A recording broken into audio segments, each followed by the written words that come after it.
What would you do if your country's wealth was being drained by foreign corporations, leaving your people with little to show for it? In a bold and historic move, Ibrahim Traoré, the youngest leader in the world, took a stand to reclaim Burkina Faso's gold from multinational companies. This dramatic decision has stunned global investors and shifted the balance of power. But what does this mean for Burkina Faso's future and the rest of the world? Let's dive into the story of how one man is reshaping the destiny of an entire nation. So guys, quickly join our YouTube channel. Chapter 1: The Rise of Ibrahim Traoré. Burkina Faso, a landlocked nation in West Africa, had long been shackled by neo-colonial economic arrangements and foreign control over its vast mineral resources. For decades, multinational corporations exploited the country's most precious asset, gold, leaving behind little for the Burkinabe people. However, in September 2022, a seismic shift occurred. At just 36 years old, Ibrahim Traoré, a military officer with a vision of economic sovereignty, took control of the nation through a coup d'état. He ousted interim president Paul-Henri Sandaogo Damiba and became the youngest head of state in the world. Traoré's rise to power came at a time when Burkina Faso was at a crossroads. Years of instability, terrorism, and economic struggles had left the country's citizens yearning for change. Traoré, inspired by the Pan-Africanist ideals of Burkina Faso's revolutionary hero Thomas Sankara, promised to rewrite the nation's destiny. And at the heart of his agenda was a bold and defiant move to reclaim control of the country's gold mines from foreign multinationals. Chapter 2: Nationalizing gold mines. The turning point came in August 2024, when Traoré's government announced the nationalization of two major gold mines, Boungou and Wagnion. These mines had been sold the previous year by London-listed Endeavour Mining to West African-based Lilium Mining for a hefty $300 million. However, in a dramatic twist, the Burkinabe government managed to acquire the mines for a fraction of that cost, just $80 million.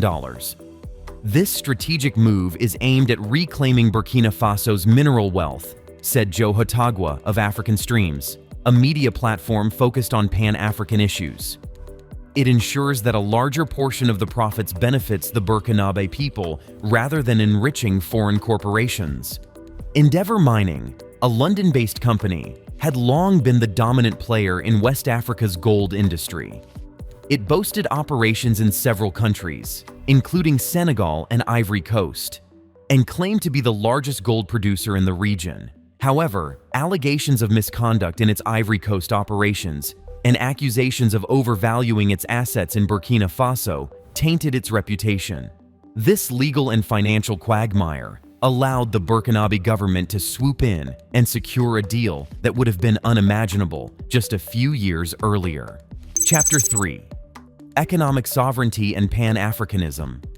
The nationalization of the Boungou and Wagnion mines marked a significant moment in Burkina Faso's history.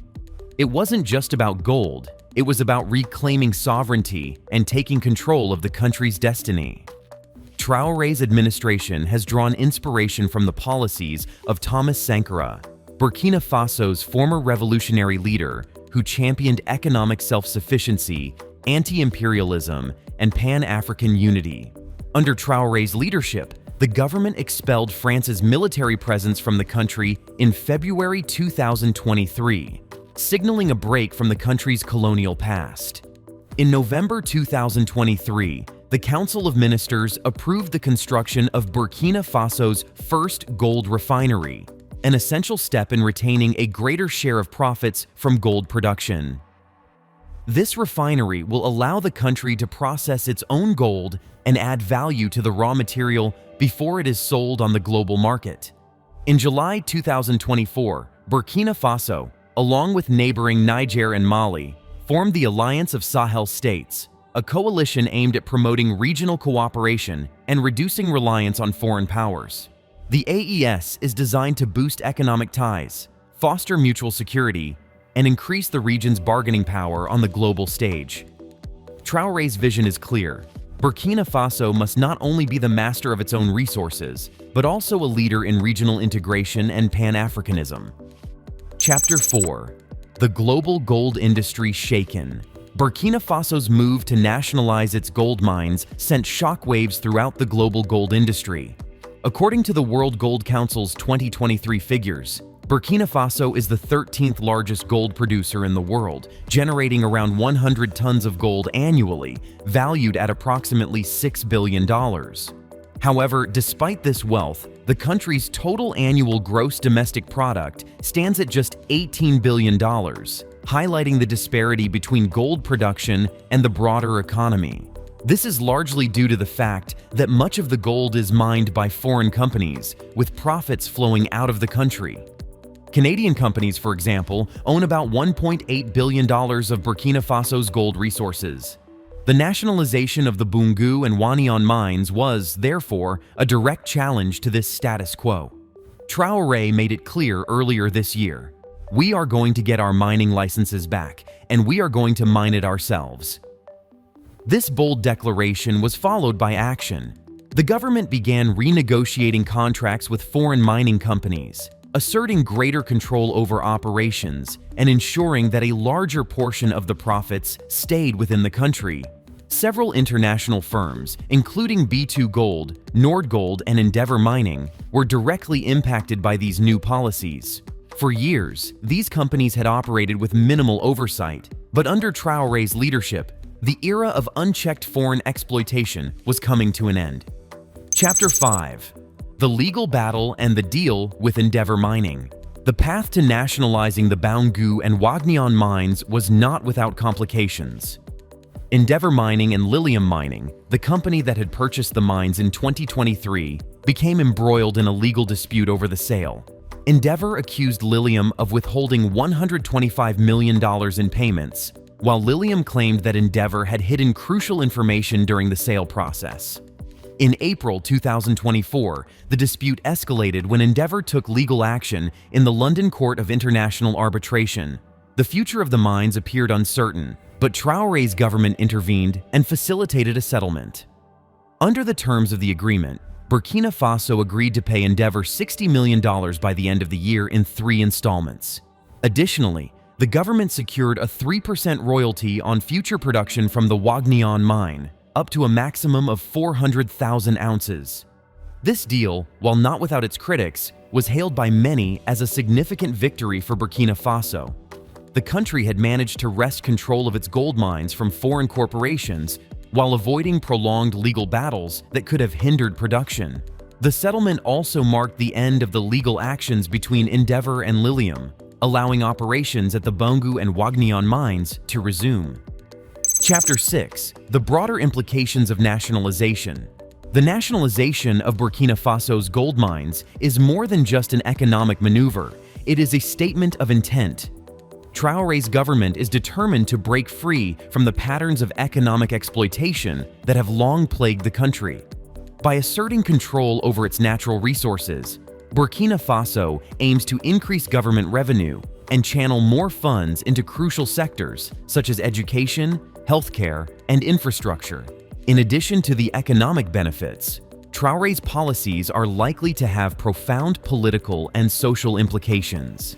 The expulsion of foreign military forces and the establishment of the AES alliance signal a broader push for greater autonomy and regional cooperation.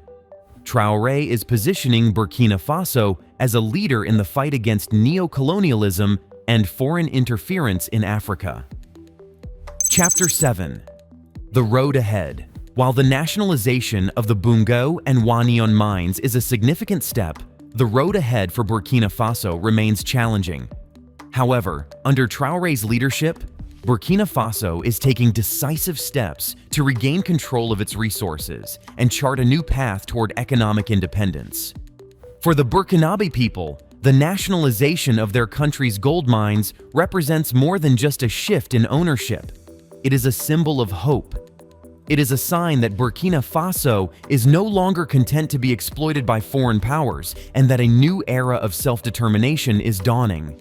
The world is watching closely as Ibrahim Traoré, the youngest leader on the global stage, seeks to reshape his nation's future. Whether Burkina Faso's experiment in nationalization will succeed remains to be seen, But one thing is clear: Traoré's bold vision has already shocked the globe and set the stage for a new chapter in the country's history. Burkina Faso is now at a crossroads with the potential for economic transformation and greater self-sufficiency. But the question remains, will other nations follow suit, or will foreign powers push back against this wave of change? Only time will tell. What do you think? Will Traoré's strategy pay off for the Burkinabe people? Drop your thoughts in the comments, and don't forget to like and subscribe for more insights on global events shaping our world.